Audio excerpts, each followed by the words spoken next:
Welcome to our Climate Wisdom Studio live from COP29 in Baku, Azerbaijan.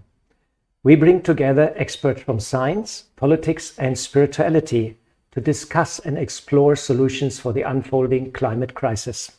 I'm Golo Pilz and I will be the moderator for tonight's session, and we will talk about spirituality and science in climate solution. It's day 3 at the moment in the COP29. And at the moment, the Leaders Summit is going on, and heads of state from around the world making their case for more funding to tackle the climate change.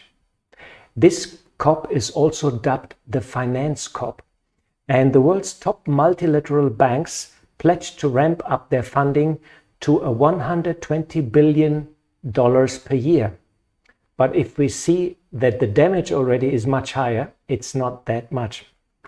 Meanwhile, latest science reports say that global warming and its impact are unfolding much faster than expected. For example, methane emissions have risen at the highest since ever on record. Countries gave also the go-ahead for carbon credit quality standards, which are critical for the UN global carbon market that would fund green projects. I'm glad to have 2 experts with me to shed more light on these rather complicated issues. I have with me Dr. Lucy Wallace. You are the Director of Global Relation at EIT Food, the world's largest food community. You coordinate the action on the Food Hub, and you are as well the co-founder of Regan House, a space for evolutionary conversations about regenerative food systems. Welcome, Lucy. Thank you. And I have with me Maureen Goodman. You are the Program Director for the Brahma Kumaris in the United Kingdom, and you have been to several climate conferences and have a deep interest in the ethical dimensions of climate change. Since long, you also have been active in the interreligious dialogue and have represented the Brahma Kumaris on many occasions. So welcome, Maureen. Thank you. Lucy, I come with my first question. On your webpage is written, EIT Food accelerates innovation to build a future fit food system that produces healthy and sustainable food for us all. Please tell us in a nutshell more about your activity. So we are an EU-funded innovation agency which is focused on food. So the EIT, the European Institute of Innovation and Technology, is a way that the European Union funds innovation, and we deal with food and the challenges around food systems. So we are a knowledge innovation community, so we have members from across the whole food value system, and we work with them to accelerate innovation and support innovation right from conception, right through from startup, scale up, in industry and then beyond and to the market, and we also work with consumers as well. All right. Are you advocating, for example, a vegan diet or vegetarian diet? We're looking at healthy, sustainable, resilient food systems, and those food systems are diverse. So we're looking at not necessarily a vegan diet or a vegetarian diet, but we're looking at ways of making diets more healthy and more sustainable. Sometimes that includes reducing the amount of meat consumption. So we're looking at that diversity of different solutions that you might put into place. Our focus is currently on Europe because we're an EU-funded agency. However, my role is looking at sort of how we work within the more global food system, because you can't put a food system in a small box of Europe. So you are going to farmers, for example, and sort of advise them what is the most suitable crop, also in terms of climate change, future. What's the ideal crop for changing climate? Well, we work with the system to then work with farmers. So we don't necessarily work directly with farmers, but we work with organisations that do. And some of our activities might include education programmes, which farmers get involved in, but also that other food systems actors get involved in as well. So we have a large education team. We also have a team which work with startups and scale-ups around entrepreneurship. And then we also work with consumers as well. So we work with everybody across the whole food system, not just one part. And I think that's the real important part of what we do, is that we take the system as a whole and we enable collaboration between those different actors. So you look also at the carbon footprint of the whole system then? carbon footprint, and we talk a lot about, because we're at COP, you'll be hearing a lot about carbon, but actually it's not just carbon we need to look at when we're looking at net zero. We also need to look at other things as well. We need to look at things like water, we need to think about biodiversity, and this year there are 3 Rio conventions. So we've just had the biodiversity COP in Cali, we've got the UNFCCC COP, so the climate COP here in Baku in Azerbaijan, and then next month there's a desertification COP in Riyadh. And so looking at all of those things is very important. Carbon is just one element of that. It's a very important element, but it's not the only thing that we need to be looking at when we try to make the food system more sustainable or more regenerative. That sounds very interesting. By the way, our Maureen was just at the UN Biodiversity Conference in Cali, and Sonia, I think, is going to the desertification conference very soon. Yes. Very interesting. Maureen, our topic today is to bring science and spirituality close for climate solutions. Often it seems that science is not talking to spirituality and spirituality is not talking to science. They're not talking to each other. What has to happen to bridge the gap? Thank you. Well, you say that they're not talking to each other. I do think that a few things are happening which are showing that they're coming a little closer together. And I think I spoke of this the other evening, that at the Biodiversity COP, when the group of, we're part of the Coalition of Faiths for Biodiversity, which you'll be aware of, and when the faith representatives were meeting the executive secretary, we talked about the voice of science and the voice of faith actually being of equal importance in solving all of the different crises, aspects of the environmental crises. And it was very interesting what she said. She said that now we realize that the voice of science and the voice of faith are not contradictory. And I thought that that was a very big statement for her to make. That's very interesting indeed. Which indicates a kind of listening and coming together. I know that a lot more needs to happen. Generally, if you look back in history, science and religion were always together. And then over the centuries, they split up. And science became very mechanistic and very, specialized. And even within science, you've got so many specialisms that also don't connect. But you do now, over quite a few decades, have scientists who've begun to study consciousness. And I think that's a very interesting development, because it means that, again, there's a coming together and a recognition of how one impacts the other. We don't live in separate worlds. Science and technology have brought us a huge amount of progress, which is great. But we don't just live in that world. We live in a world of awareness, of consciousness, of thoughts and feelings, and so there has to be a connection between the two. And so I think the more dialogue there is, the more listening there is, then one will be able to see the benefit of the other. Last year at COP28, no, actually it was at the pre-COP Faith Summit, a person from, I think it's Harvard, and she was talking about science and how science has taken us forward. And then she looked at the audience and asked, but where are the values? And so this is another way in which science and silence, if you like, or science and spirituality need to come together.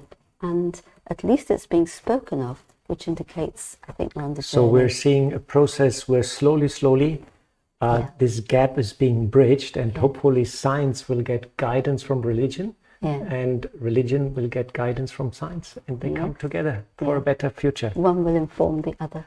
Thanks very much. Lucy, you were also at the COP, and I was today there and almost lost orientation. We're 30,000, 40,000 people sometimes in the venue. It gets very crowded, and hundreds of programs are going on per day, and sometimes it's like an information overload. It's like So much stuff is going on. How you stay sane inside the COP and how you navigate and get also impact with your ideas. What's your strategy? Well, I think it's, there's a lot of people, and there's a lot of people there for a good reason. People are there because they care, and they care about the planet, and they care about what's happening, and they want to have a positive impact. I think it becomes an issue when we forget that. It becomes an issue when we just get caught up in the process, and we get caught up in the negotiations or caught up in going from event to event to event. And I agree, it's incredibly hard to navigate all of that.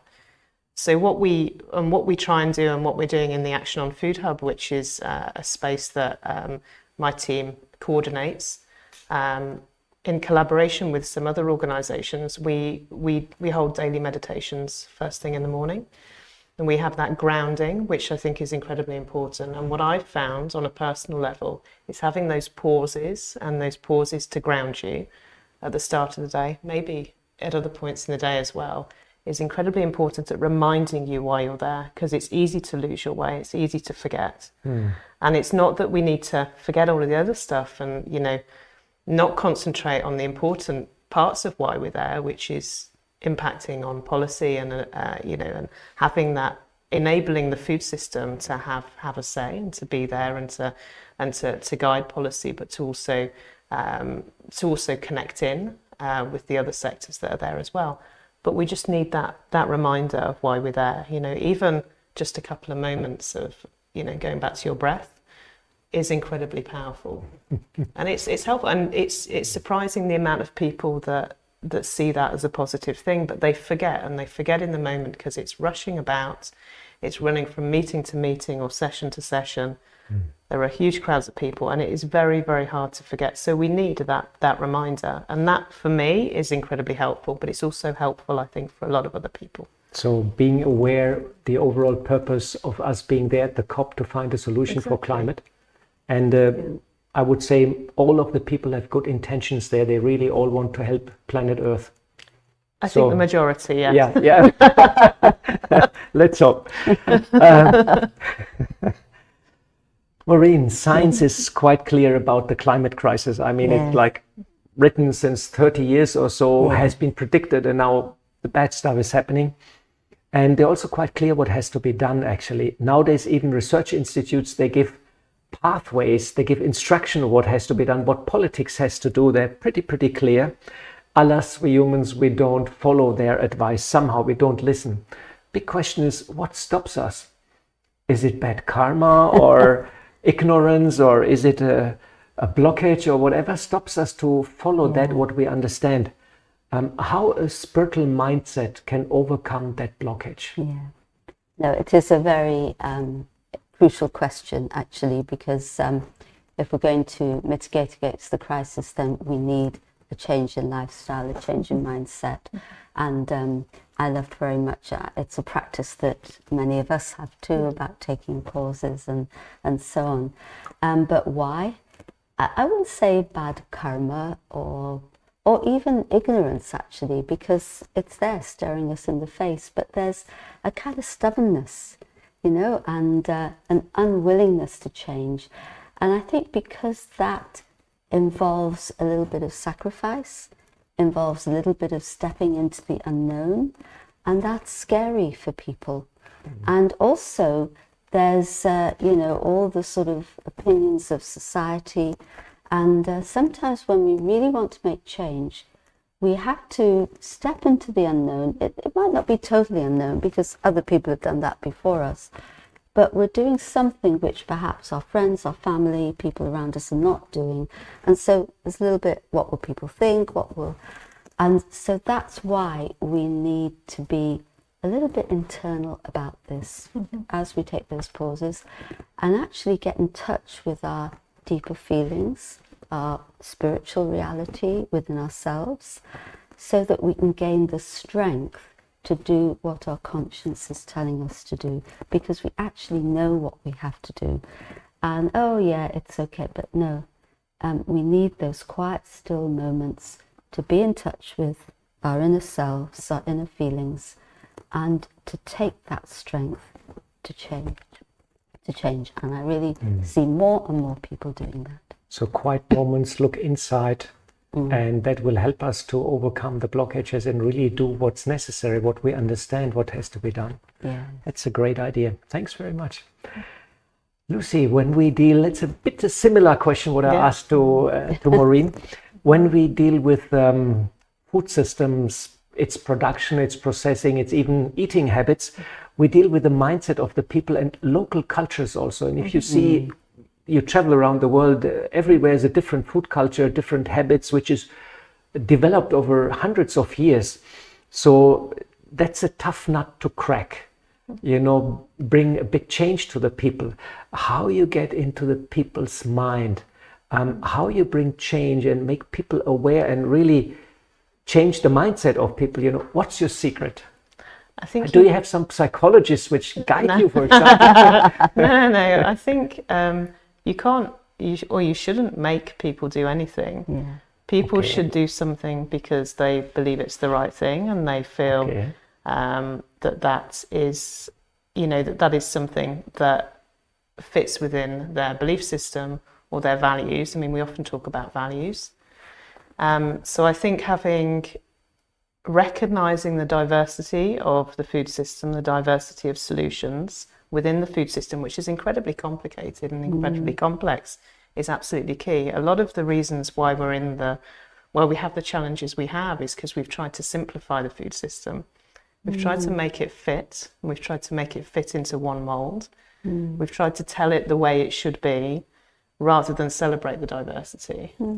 So I always feel that really we need to, it's not just biodiversity of animals and creatures and plants and organisms, but it's diversity of solutions, of different ways of eating and different ways of being. And we should definitely celebrate that and we should support it. But I think having people, rather than telling people that they need to adopt a certain solution, we should be asking people to look to their values and to make decisions based on their values and based on their values and love rather than fear. I always try to make decisions based on love rather than fear, because when we make decisions based on fear, we make decisions which are harmful to many people, to beings, to the planet. If we make decisions based on love and we bring our full selves to work rather than leave that at the door when we go to work in the food system or whichever sector we work in, then we kind of make decisions which can be a bit harmful. And I think part of the reason we're in the situation we're in is that we've made decisions based on fear and we've just tried to make everything conform, make everything sort of easy to deal with, simplify it. So celebrate diversity, make decisions based on love rather than fear, and then I think we solve all the problems. So we have to do a lot of education and raise the awareness of people so they understand. Yeah, or give them the agency to make these decisions. Give them the agency to bring their values to work, because this is, the food system is a job for a lot of people, whether you're a farmer, whether you're a buyer of food, whether you're whether you're a manufacturer, whether you're a consumer or an eater, or a person within the food system. I think giving people that, making people realize that actually it's okay to make decisions based on their values, and that's not in conflict with business. It's not in conflict with making the world work. It's actually it's a positive thing. Human values, taking care of planet, taking care of society, taking care of the other. Sounds great. Exactly. Fantastic. Exactly. And I think once people begin to do that, they feel good within themselves, I think that's a key as well. Lovely inspirations I heard in this short session. Time is moving, and I would be very glad if Maureen can do a little meditation, fantastic meditation with us, and sort of guide us to bring science and spirituality together, so it becomes a fruitful union for a synthesis for a better future. So let us sit quietly for a moment and understand that yes, we have the world around us in all its complexities, and all its variety.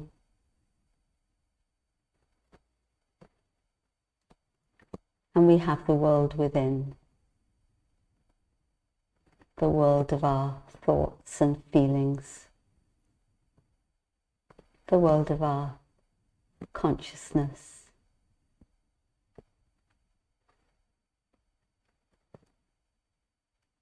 And the two come together and impact each other.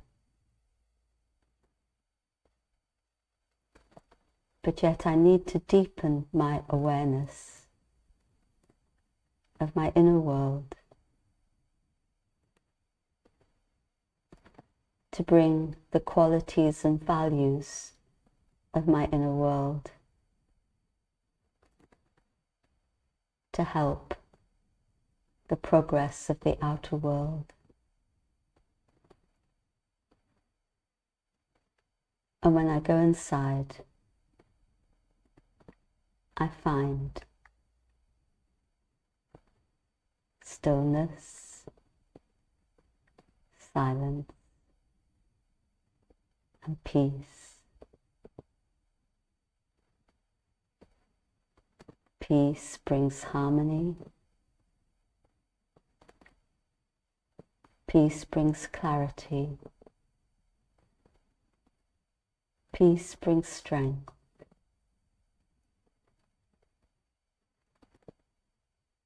Peace enables me to bring the transformative power of love into my life.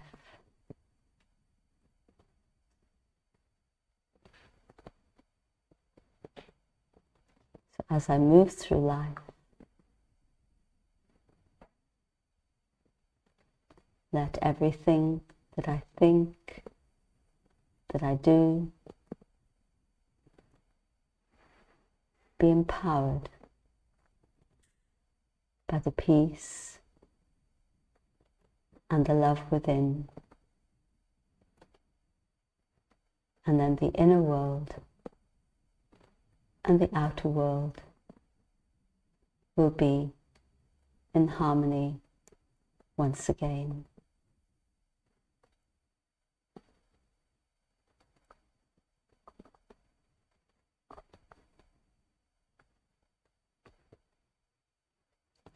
Thank you. What a lovely meditation, Maureen. Thanks very much. And jointly bring science and spirituality together for a better future. This brings us close to the end of our panel discussion. Thanks very much to our speakers. Lucy, thanks very much for coming and sharing your insights. Thanks, Maureen, for being with us and for the lovely meditation. And thanks also very much to our sponsors and patrons. And also thanks to all the volunteers, a lot of people behind the camera who make this transmission, this studio possible. When you look on the other side of the camera, there's a lot of lights and a lot of cables and a lot of things going on. And thanks very much to all the helpers. And please join us tomorrow for another session at the same time of our Climate Wisdom Studio. Please look at our webpage www.echo.brahmakumaris.org/live. You will find more information about our Climate Studio. Last not least, thanks very much for our global audience to staying with us. And I learned a lot today, and I hope you have been inspired and learned also about food systems and how to bring science and spirituality together. Please stay with us. We show a short video afterwards, and then we commence the program with part number 2, how spirituality and science can be a solution for climate problems. Thanks very much.